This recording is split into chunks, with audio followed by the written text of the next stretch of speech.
नरेश गुप्ता जी के पास आना चाहता हूं। नरेश जी मेरे साथ इस चर्चा के सबसे महत्वपूर्ण हस्ताक्षर हैं। क्यों है? इसलिए कि पेशे से वकील है, केवल इस कारण नहीं, जिस भारतीय जनता पार्टी के द्वारा ये जाहिर किया गया कि देखो ये क्रांतिकारी कदम नरेंद्र मोदी जी के नेतृत्व में हम ही उठा पाए हैं, उस भारतीय जनता पार्टी का प्रतिनिधित्व करते हैं। तो नरेश जी थोड़ा बताइए ना, क्या ऐसा कर दिया आप इसमें जिसके कारण से आप इतने अभिभूत हो रखे हैं? क्या इतिहास रच दिया, क्रांतिकारी कदम उठा दिया? देखिए, इस पे मेरे ख्याल से मेरे आपके साथ ही साथ मेरे तीनों वरिष्ठ जन भी इस बात से सहमत होंगे, ये क्रांतिकारी कदम है मोदी सरकार का। डेफिनेटली क्रांतिकारी कदम है।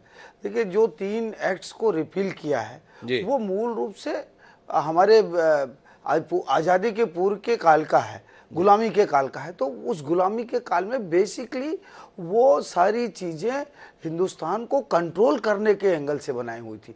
और आज जो एक्ट है, जो नियम कानून हमारे जितने भी बन रहे हैं, वो समाज को व्यवस्था देने के दृष्टिकोण से, समाज में सहयोग करने के लिए और एक व्यवस्था डेवलप करने का बेसिक कॉन्सेप्ट है कि देश एक सिस्टम से काम करे। इसके लिए उनको वो उस समय उनको सिर्फ अपना रूल स्थापित करना था, इसलिए था वो, उसके साथ बहुत सारी चीज़ों का कंसिडरेशन नहीं था। अब जहाँ तक सवाल है इन तीनों एक्ट का, इन चीज़ों पे जो परिवर्तन करके हम आगे आ रहे हैं, उसका फ़र्क क्या है? जैसे अभी हमारे एक साथी ने, हमारे वरिष्ठ जन ने ये कहा कि पहले नकली नोट का या इकोनॉमिकल केसेस नहीं हुआ करते थे। ये तो मैं सोचता हूँ पिछले मैं 50 साल 40 साल से मैं देख रहा हूँ, financial crime was a big crime. किसी ने सोचा ही नहीं उस देश पे, उसको उस एंगल पे सोचा ही नहीं कि ये देश को हमारे आतंकवादियों के से कम ज्यादा नुकसान नहीं पहुंचा रहे हैं। ये एट पार हैं। यदि इस देश पे कहीं क्राइम हो रहा है, उसी के एट पार है फाइनेंशियल क्राइम भी, उससे कम नहीं है। आप सोचिएगा फाइनेंशियल क्राइम का लेवल क्या है। आप एक आदमी यदि नकली नोट छाप करके कितने लोगों को बर्बाद करता है, जीते जी मार डालता है। लोग वो जी सकते हैं ना मर सकते हैं। तो ये कल्पना करिएगा।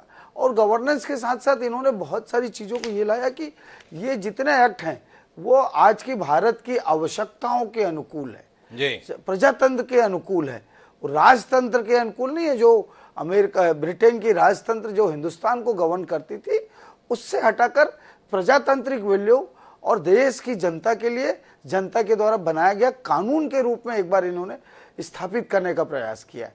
देखिए, अभी जहाँ तक बात हो रही थी कि ये जो टाइमलाइन है लोअर जुडिशरी के लिए, वो शायद फुलफिल नहीं होगा। देखिए, एक सबसे बड़ी बात है कि अभी इन्होंने एक्ट लाया, टाइम बॉन्ड दिया।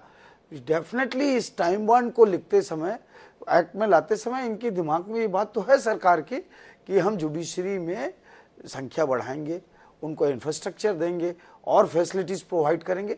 डेफिनेटली उसके बगैर तो इतना बड़ा एक्ट नहीं लाएंगे ना। ये उस पर हमको पहले प्रश्न चिन्ह नहीं करना चाहिए, क्योंकि देखिए अदरवाइज तो संभव ही नहीं है ये जी। तो ये डेफिनेटली आएगा, इंफ्रास्ट्रक्चर आएगा, एम्प्लॉयमेंट बढ़ेंगे, उस पर नंबर ऑफ जजेस बढ़ेंगे डेफिनेटली। और जहाँ तक सवाल है हाई कोर्ट और सुप्रीम कोर्ट का, तो डेफिनेटली हायर जुडिशरीज और सरकार दोनों मिलकर इस पर आगे और विचार करेंगे, डे टू डे बेसिस में और स्मूथर होगा।